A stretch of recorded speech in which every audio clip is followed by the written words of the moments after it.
Minimum wage workers. What is something that is against the rules for customers to do, but you aren't paid enough to actually care? Worked at O'Reilly's right out of high school. Had a guy come in and go up and down the aisle and then immediately go to the bathroom. I don't know what he did in there, but after there was a jar of opened axle grease and we didn't hear him flush. I straight told the manager that there's no way I would ever clean that up. Another thing, if you call already mad at me over the phone, I immediately turn to the stereotypical O'Reilly's guy. AKA, if you ask what wipers go in your car, I'll ask, is it four-wheel drive? What color car is it? Etc. If they were a nice customer, I did quite a bit, like warranty batteries like crazy. Oh, I see, this is 3 years and 1 day old, and the warranty is 3 years. Let me just find a battery receipt from one of the mechanic shops from 2 months ago and say it's yours. So you get a new battery and renewed warranty. Had people down on their luck come in all the time with broken cars trying to fix them. I would let them do oil changes in the parking lot and use the store's tool card, which are both big no-nos, but I couldn't care less. One time, a guy who just got a job as a pizza delivery guy came in and said his car needed an oil change in the middle of the day. We're not allowed to work in customers' cars, really only helping them, and since the manager was on duty, it was almost impossible to get away with an oil change. The dude told me about his hardship, etc., and was really nice and didn't want to get me in trouble. So, I told the manager that there was a car leaking oil in the parking lot, got an oil drain pan under the guise of trying to keep the parking lot clean. I did his oil change, got him a new oil drain plug, oil filter, an oil cap for the low price of $10. Mostly caused I warrantied everything I could and gave him a heavily discounted price on some nice synthetic oil. Took me like 30 minutes to warranty the parts, but the kid deserved a break, aka the power of being nice to staff. Yeah, people, just how hard is it to be nice? Just be nice to everyone. Story 2. When I worked at Cold Stone Creamery, the manager or owner was awesome as hell. Have a coupon for $1 off a regular ice cream? Screw it, you can have $1 off anything. He didn't give a damn. We got people in the store. He also gave a 10% discount to all the people who worked in the stores nearby. Work at Payless? 10% off. Target? Oh, you bet you get 10% off. I made minimum wage, but that place was fun to work. We always had lines out the door. Because the evenings were way more crowded, we used to give like 10% of the evening tips to the person who was stuck there during the day, because she cleaned the heck out of it when it wasn't busy. Then on one fateful day, everything changed. The best manager or owner I ever had sold the franchise to possibly the worst manager or owner I ever had. She saw me give a $1 off coupon to someone for a shake and boom. Like that, I had no shifts, except for one, the day she brought all new supplies. I basically turned into the unloader guy. She stopped giving people days they asked for off in the calendar. All the other employees got pissed, but I used it to pick up extra shifts. The worst, she ended the discounts for local employees for the other businesses. We had basically no business. Like maybe we'd do a couple hundred a day, but it was freaking summer, and before she took over, we were easily doing $3,000 a day and taking home like $50 in tips. I left at the end of that summer for college. It lasted until about December, when it finally closed down. Story 3. McDonald's and Burger King I worked at both during college. Bruh, just take as many sauces as you want, but if I offer tissue and I already said the word tissue, do not try to look down on me for not saying survey, because I control if you get the response we're all out of barbecue dip. For real though, I just took a lot of people up because I wasn't getting a pay raise for doing management roles, and I knew that, so I would just upgrade meals for free if I had the opportunity to take the order and serve. Turn that frown upside down, brother. Every meal's a happy meal if you had me. One time, me and a coworker was just chilling in McDonald's drive-thru, second window, and it was quite slow. A couple students turned up only wanting a McFlurry, to which the machine was broken, so we just gave them 3 boxes of chicken fillets packed where it wouldn't close and a bunch of burgers just chilling, and shooed them away before management came. Would also upgrade meals if the person ordering looked like a young student trying to navigate through the Burger King app to use the vouchers. Nah bro, it's cool. I see you using that pocket money to buy an overpriced meal. Let me just give you super drink and super fries, just don't make a scene. There was a regular customer that would order a McDouble with extra onions every 8 p.m. One time just grabbed a fistful of onions and slammed it into the burger. Because if someone orders extra onions, they must like it a lot, right? My hunch was correct, I guess, since they would return and I would prepare the burger every time I saw the special order around that time. I would also give an extra 3 to 6 nuggets in the box of 20s while snacking on them during the long, boring shifts. Giving away extra stuff and seeing how happy the customers are was always good morale. When working in a semi-fast-paced, job description says it's fast-paced, but most of the time it's quite slow until lunchtime rush or the after-school dinner rush. Story 4. Having worked in multiple movie theaters, I can tell you that the ushers absolutely do not give a damn about you trying to sneak in food from outside. That's a minimum wage job. They have no interest in hassling people or getting into a confrontation over the bag of peanut M&Ms in your purse. It's a million times easier to just turn a blind eye. There was one family that used to come to the movies almost every week. They would always bring their grandma, who was in a wheelchair, and she always had a box of pizza on her lap covered by a shawl. This was obvious to everyone. It's a fresh hot pizza, for Christ's sake. You can smell it from 30 feet away. I honestly thought about just telling them that I didn't care if they were bringing food, but I thought maybe that's the only reason they brought grandma and I didn't want to take that away from her. Story 5. This isn't so much against the rules for customers as it was for me, but anyway, when I worked at GameStop, I'm sure you guys know that if you shop there, the employees have to hit goals of sales and pre-orders, and they love it when you sell season passes and DLC when games come out. Now, this doesn't bother me as much as it does most people, unless they ask like a million times. But when you ring someone up, they like you to ask, do you want to pre-order anything coming out soon? And do you want to get the season pass or DLC? I remember having good sales in general, except for DLC. Honestly, I can tell by looking at someone if they either A, would be interested, B, not be interested, or C, not have a clue what that meant by the time I scanned their stuff in. At first, I did what I was told, but not too long into working there, I started noticing people getting irritated or confused or upset about the question. I would always ask once, if I did, and they said no, then okay. They obviously have answered my question. I remember being told that I needed to try to push that more because other than that, I was a great employee. But I told them, which everyone I worked with were great people except one, which if you want to hear some stories about that guy, ask. They're pretty fantastic. That honestly, once is enough. I was only going to do it if I felt that they would even care if I asked. I also told my manager on the day I got hired that I wouldn't work there if I couldn't be honest with people. If someone asked me about a game and it was garbage and I knew it, I told them that I'm going to tell the customer if they're about to waste their money. Which, by the way, they were fine with. Anyway, yeah, I didn't get paid enough to piss off people with questions I already knew the answer to before I asked. Story 6. I worked at Geek Squad for 4 years.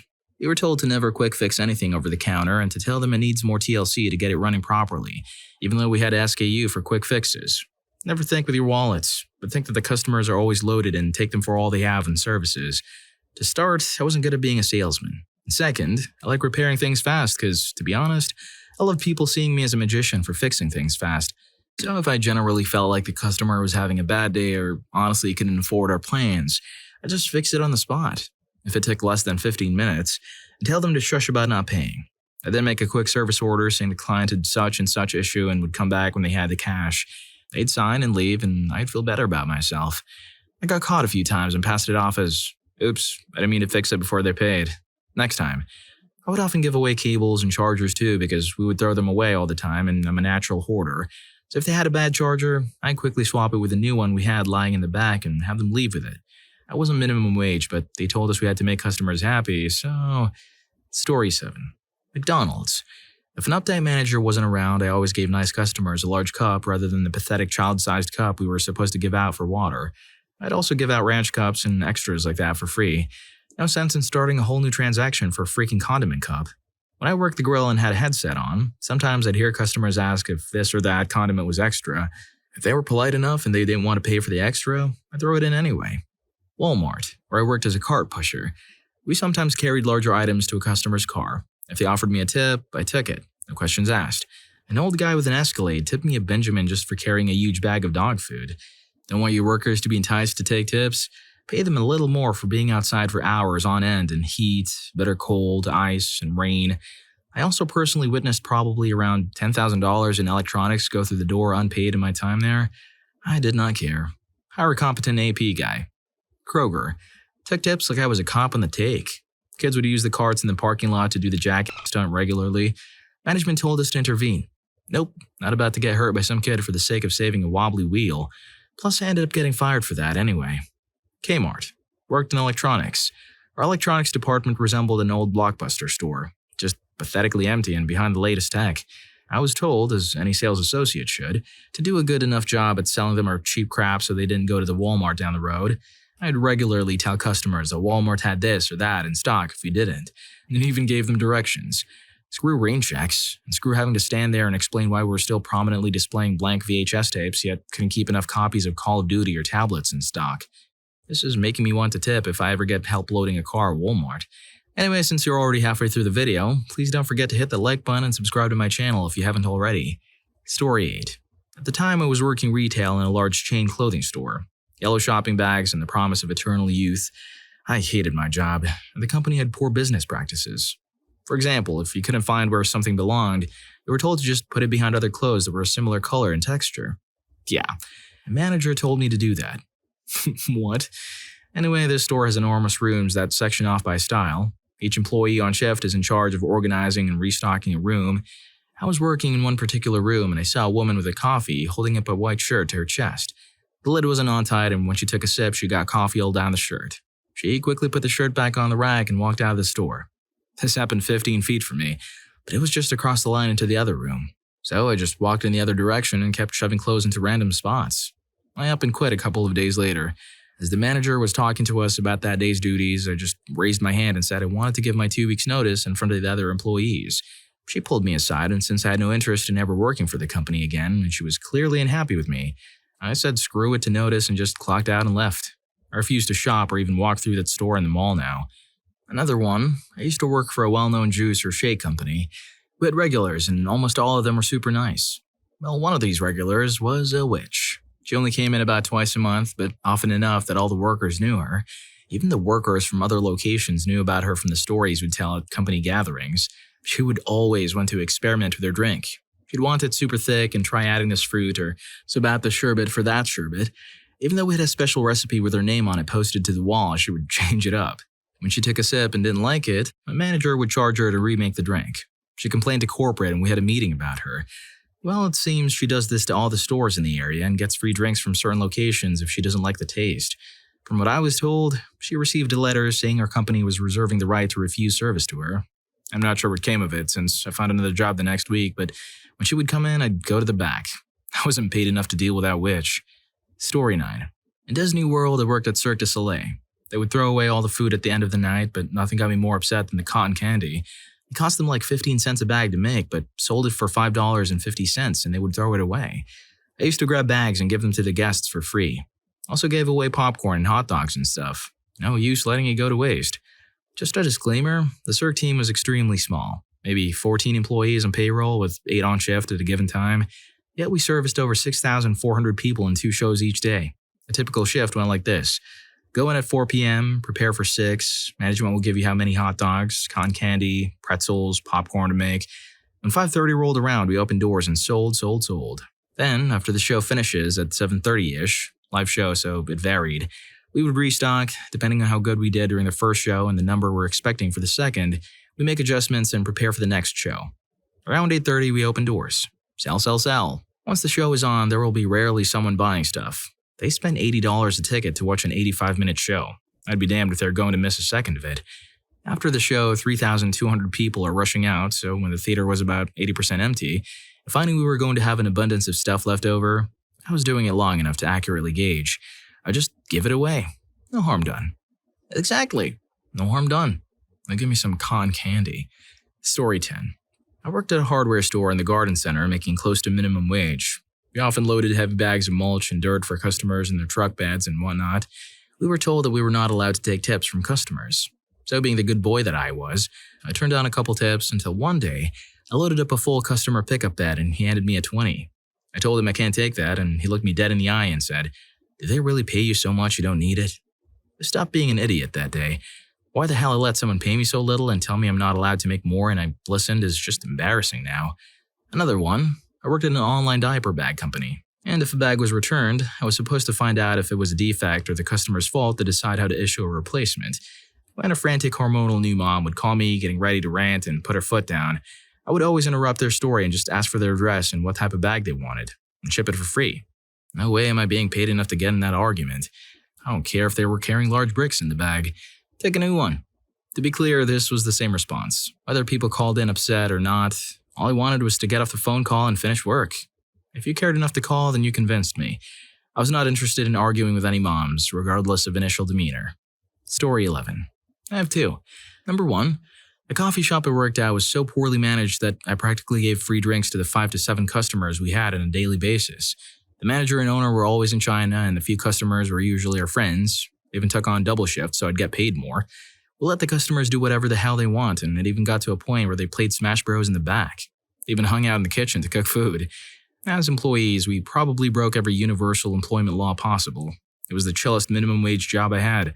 But unfortunately, it came to an end when the entire staff, except myself, decided to go to EDC, and my manager happened to show up that one day. I'm 99% sure this job was a money laundering business. Stuff is very prominent in the 626 or San Gabriel Valley in Southern California. It had gambling machines in the back too. Number 2. I used to wait tables. People couldn't bring their own drinks, booze, or just water. I honestly didn't care if I saw them bring their own. Ours was way overpriced. One day, this obviously broke couple came in to celebrate something and they asked for tacos and a big bottle of beer, but were discouraged by the price of the bottle, so I told them they could buy a bottle from the store on the other side of the street. It was half the price, and if it was warm, I could exchange it for one of our cold ones. I think I was too nice to people, though. I've never encountered another waitress or waiter who would be as nice as I was, but it felt good and the bosses could never tell. Bosses, pay your employees more. Please. Story 12. I worked in an electronics retail store. We have a standard price match guarantee for 14 days with a receipt. I had a woman come in and give me a huge attitude and explain that she bought this TV 2 days ago and paid $3,199.99. And not one of our competitors has it for $2,999.99, and she demanded her money back, plus the 10% of the difference. I made her wait and pretended to check with the manager. Well, when I looked it up, we were currently selling it for $2,499.99, so I went over with a huge smile and told the mean woman who was giving me dirty looks the whole time, "Sure, ma'am, we can match the $2,999.99 for you, and the 10% or the $200 difference." So she walked out thinking she won the battle, paying $2,979.99 for her TV. If she was nice, I would have given it to her at our sale price of $2,499.99. Being of which cost her $480. Well, if you like these stories, here's more. YouTube thinks you're going to love this. Catch you in that video.